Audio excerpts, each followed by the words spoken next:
지난 6일 러시아에서 마지막으로 남은 독립 언론사 미디어나가 당국의 검열로 인해 문을 닫았습니다. 우크라이나에서 벌어지고 있는 일을 정직하게 취재하고 침공을 침공이라고, 전쟁을 전쟁이라고 표현했기 때문입니다. 지난 4일에는 러시아의 몇 안 되는 독립언론 가운데 하나인 라디오 방송 에호 모스크비와 TV 방송 도주리도 검찰과 언론 감독 당국의 압박으로 방송을 중단했죠. 이제 러시아의 남은 독립 매체는 사실상 존재하지 않습니다. 현재 러시아 당국은 우크라이나 내 군사작전과 관련한 보도에서 오로지 러시아 정부의 공식 입장만을 전달할 것을 요구했는데요. 이에 따라 영국 BBC 방송, 미국 CNN 방송과 블룸버그 통신, 캐나다 공영방송 CBC 등 주요 외신들도 현지 활동에 차질을 겪고 있습니다. 하지만 2020년대에 접어든 현대의 사회에서 올바른 소식을 전하고자 노력하는 사람들은 기자들만이 아닌데요. 우크라이나의 올바른 상황을 전달하려는 많은 사람들이 SNS를 통해 지금 그곳에서 무슨 일이 벌어지고 있는지 전 세계에 보도하고 있습니다. 이로 인해 러시아가 필사적으로 숨기려고 했던 하르키우 지역의 패토가 만천하에 드러나게 되었는데요. 우크라이나 당국에서 발표했던 3,000명 규모의 부대가 12,000명 규모의 러시아군 제144 차량화수 총사단을 괴멸시켰다는 주장이 여러 제보자들의 추가 증언에 따라 사실인 것으로 밝혀졌습니다. 그렇지 않아도 치명적인 사기 저하를 겪고 있는 러시아군의 입장에서 이러한 소식은 어떻게든 감추고 싶었을 텐데요. 이외에도 러시아는 일시적 휴전 약속을 어기고 민간인을 공격하는 등 많은 부가 공개되고 있어 수세에 몰리고 있다고 하는데, 과연 어떻게 된 상황인지 자세하게 알아보겠습니다. 현지 시각으로 4일 로이터 통신 등에 따르면 러시아 의회가 자국 군사활동에 대한 허위 정보를 유포한 이에게 형사처벌을 가할 수 있도록 하는 법률 개정안을 채택하자 서방 언론사들이 잇따라 현지 활동을 중단하고 있는 것으로 나타났습니다. 미국 CNN 방송은 러시아에서의 보도를 중단할 것이라면서 현지 상황을 살피며 다음 조치를 강구하겠다고 밝혔습니다. 비슷한 시각 블룸버그 통신의 존 미클스웨이트 편집장도 러시아에서 본사의 취재 활동을 중단하기로 하는 유감스러운 결정을 내렸다고 말했습니다. 심지어 지난 6일에는 러시아군의 포격을 받아 우크라이나 제2도시 하르키우에서 라디오와 TV 방송이 중단되었다는 소식이 들려왔는데요. 하르키우 행정당국은 이날 페이스북에 공기를 올리며 러시아군이 TV 방송 탑에 지배할 정도로 포격을 가했고 기술 장비가 설치된 건물들을 파괴했다고 밝혔습니다. 이로써 러시아는 지난 1일 수도 키이우에 있는 TV 방송탑을 타격한 것에 이어 우크라이나 주요 방송사들과 언론 매체의 기능을 정지시키는 데에 주력하고 있다는 것이 드러났는데요. 이는 압도적인 병력 차이와 최신형 무기를 두르고도 우크라이나군에게 제대로 된 타격을 입히지 못하고 있는 러시아군의 졸전을 숨기고 이번 전쟁에 부족한 명분을 채우기 위해 가짜 뉴스를 퍼뜨리려는 의도로 파악되고 있습니다. 실제로 러시아는 언론을 장악하자마자 여론전을 펼치면서 원전 타격에 대한 정당화에 나섰는데요. 인테르팍스, 다스 리아 노보스티도 등 러시아 관영 매체들은 우크라이나가 체르노빌 원전에서 핵무기를 개발 중이라는 러시아 당국자의 주장을 일제히 보도했습니다. 전문가들은 러시아 관영 언론의 이 같은 보도가 침공 책임에 대해 핵무기를 개발하는 우크라이나에 돌리면서 많은 비난을 받고 있는 이번 침공에 대한 명분 쌓기에 나선 것으로 분석하고 있습니다. 하지만 하늘을 손바닥으로 가릴 수 없듯이 우크라이나 현지에서 상황을 목격한 수많은 사람들이 SNS를 통해 진실을 전하고 있는데요. 이 중 가장 충격적인 것은 하르키우 공방전에서 12,000명이라는 러시아군이 고작 우크라이나군 3,000명을 돌파하지 못하고 패퇴했다는 소식이었습니다. 한 군사 전문가는 페이스북을 통해 우크라이나에서 날아오는 몇몇 뉴스는 도무지 믿기 힘들다는 말로 서두를 시작했는데요. 그는 우크라이나 당국에서 있었던 보고를 언급하면서 이전에서 3,000명 규모의 우크라이나의 1920기 개화부대가 러시아군의 제144 차량화수 총사단을 타격하여 제488 차량화수 총연대를 전멸시켰고 그 장비 대부분을 격파하거나 탈취했다는 믿기지 않는 소식이 사실이라고 주장했는데요.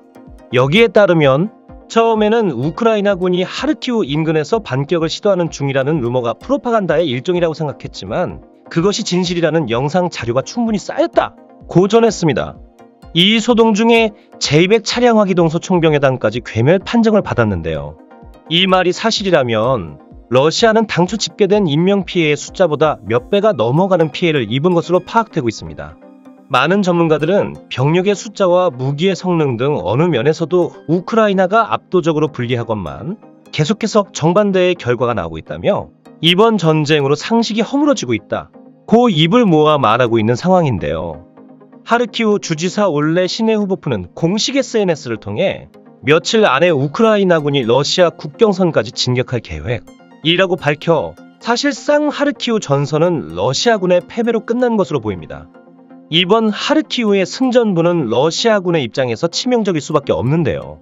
우크라이나군의 보고에 의하면 러시아군은 루안스크에서 북쪽으로 올라가 동부 우크라이나군을 크게 포위할 작전을 세우고 있었는데 하르키우가 건재하게 버티면서 이 작전은 수포로 돌아가고 말았습니다. 게다가 수도 키이우의 상황도 크게 다르지 않은데요.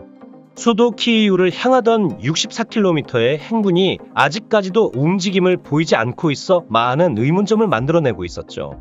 지난 6일 미 공화당 소속 마르코 루비오 상원의원은 트위터를 통해 러시아 침략자들이 침공 지역인 북부에서 심각한 병참, 보급 위기에 직면했다 면서 이제 티핑 포인트에 다다랐다 고 남겼는데요. 이 틈을 노려 서방 국가들의 무기와 탄약, 연료 지원을 받은 우크라이나군이 보급 문제로 멈춰있던 러시아군을 상대로 공세를 가하면서 일부 지역을 탈환하기로 했습니다. 한 러시아 군인은 인터뷰에서 저희는 여기 땅바닥에서 잠을 잡니다. 음식도 없고 물도 없이요. 우리는 그냥 이렇게 내동댕이 쳐졌어요. 라고 말했는데요. 3월이면 땅이 온통 진흙탕으로 변하는 우크라이나의 자연현상 라스푸티차가 기후온난화 영향으로 예년보다 빠르게 시작되어 64km의 대규모 행렬은 오히려 그들을 고립시키는 독이 되었습니다. 이에 따라 침공 초기처럼 기습을 통한 키이우의 점령은 이제 불가능해졌는데요.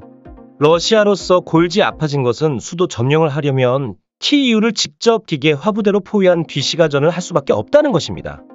전차나 장갑 차량은 기동과 화력을 발휘하기 힘든 시가지에서 매우 불리할 수밖에 없는데요. 우크라이나군의 입장에서는 수많은 엄폐물을 활용해 대전차화기로 매복 작전을 펼치기 쉽습니다. 특히 우크라이나군에는 이번 전쟁에서 맹활약을 펼치고 있는 제블린 미사일이 있어 러시아군은 섣불리 수도 키이우의 내부로 들어올 수 없게 되었는데요. 미국의 FGM-148 제블린 미사일은 이번 전쟁에서만 벌써 러시아 전차 211대, 장갑차 862대, 군사 차량 355대를 파괴시킨 괴물 같은 성능을 보여주고 있죠. 화력 면에서도 600에서 800mm 두께, 장갑까지 관통하기 때문에 파괴력과 살상력이 수준급인데요. 전문가들은 탄두를 발사해도 후폭풍이 발생하지 않는다는 장점 덕분에 건물 내에서 시가전을 치르기 유용한 제블린 미사일이 지키고 있는 한 기계 화부대로 키이우를 뚫어내기는 어려울 것이라고 전망하고 있습니다.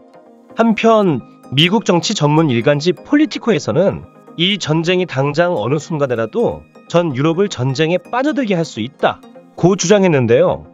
실제로 우리나라를 비롯한 미국과 유럽은 어떻게든 이 전쟁에 직접적으로 말려드는 것을 막기 위해 간접적인 지원만 행하고 있지만 지금처럼 전쟁이 길어지게 되면 NATO가 직접 개입할 가능성을 배제할 수 없을 것입니다.